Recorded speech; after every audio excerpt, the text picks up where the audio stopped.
தமிழ்நாட்டில் தாவேக ஆட்சி அமைந்தது முதல் தினமும் கொலை, கொள்ளை, பாலியல் வன்கொடுமை சம்பவங்கள் அரங்கேறி வருவதாக திமுக அமைப்பு செயலாளர் RS பாரதி கண்டனம் தெரிவித்துள்ளார்.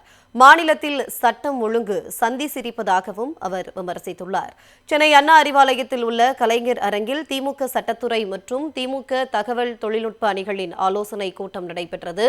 திமுக சட்டத்துறை செயலாளர் NR இளங்கோ தலைமையிலும் தகவல் தொழில்நுட்ப அணி செயலாளர் TRB ராஜா முன்னிலையிலும் நடைபெற்ற இந்த கூட்டத்தில் திமுக அமைப்பு செயலாளர் RS பாரதி, திமுக செய்தி தொடர்புத்துறை தலைவர் TKS இளங்கோவன் மற்றும் ஜெயரஞ்சன் ஆகியோர் சிறப்பு அழைப்பாளர்களாக கலந்து கொண்டு உரையாற்றினர்.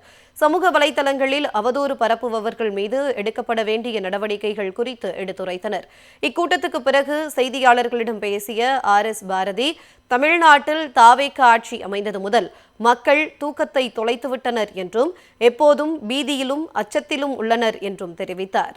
மாநிலத்தில் சட்டம் ஒழுங்கு சந்தி சிரிப்பதாகவும் அவர் விமர்சித்தார். தாவேக ஆட்சி அமைந்த நாள் முதல் என்றும் இல்லாத அளவுக்கு தமிழ்நாட்டில் சட்டம் ஒழுங்கு சீரழிந்து கொண்டிருப்பதை தமிழ்நாட்டு மக்கள் கண்கூடாக பார்த்து கொண்டிருக்கிறார்கள். நித்தம் ஒரு செய்தி இதுவரையிலே தமிழ்நாடு காணாத அளவுக்கு நடைபெற்று கொண்டிருக்கிறது. நேற்றைக்கு கூட நெல்லையிலே முகமூடி அணிந்து கொண்டு ஒரு திருமண மண்டபத்தில், ஏன்னா திருமணத்துக்கு வர்றவங்களாம் நிறைய நகை போட்டுன்னு வருவாங்கன்றது அவர்களுக்கு தெரியும். ஆகவே இதெல்லாம் நூதனமான திருடு நிகழ்ச்சிகள்.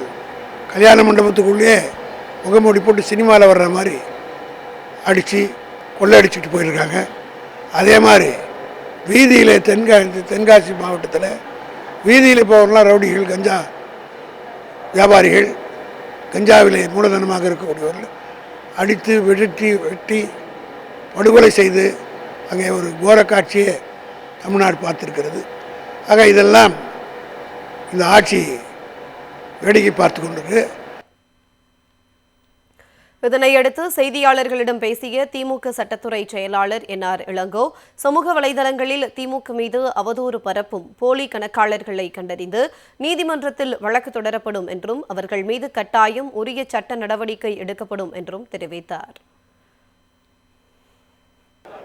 இணையதளத்தில் திராவிட முன்னேற்ற கழகத்தை பற்றியும் அதனுடைய தலைவர்களை பற்றியும் குறிப்பாக திராவிட சித்தாந்தங்களை பற்றியும் தவறாக கருத்துக்களை பரப்பிவிட்டு, தவறாக மட்டுமல்லாமல் பொய் செய்திகளை பரப்பிடக்கூடிய அந்த போன்ற நிகழ்வுகளில் பொய் செய்திகள் எப்படி பரப்பப்படுகின்றன, சொல்லப்போனால் எப்படி பொய் செய்திகளால் மட்டுமே இந்த ஆட்சிக்கு வர முடிந்தது என்பதை விரிவாக நாங்கள் விவாதித்தோம். ஆட்சிக்கு வந்த பிறகும் எதிர்க்கட்சிகளை பற்றி தவறான தகவல்களை பரப்புவதும், செய்யாத செய்திகளை இந்த ஆட்சியாளர்கள் சாதித்து விட்டதாக சொல்லி பொய் பரப்புவதையும் எப்படி இனிமேல் அணுகுவது, எப்படி சட்ட ரீதியாக இவற்றை எதிர்கொள்வது என்பதை குறித்து ஒரு கலந்தாலோசனை கூட்டம் நடத்தியிருக்கிறோம்.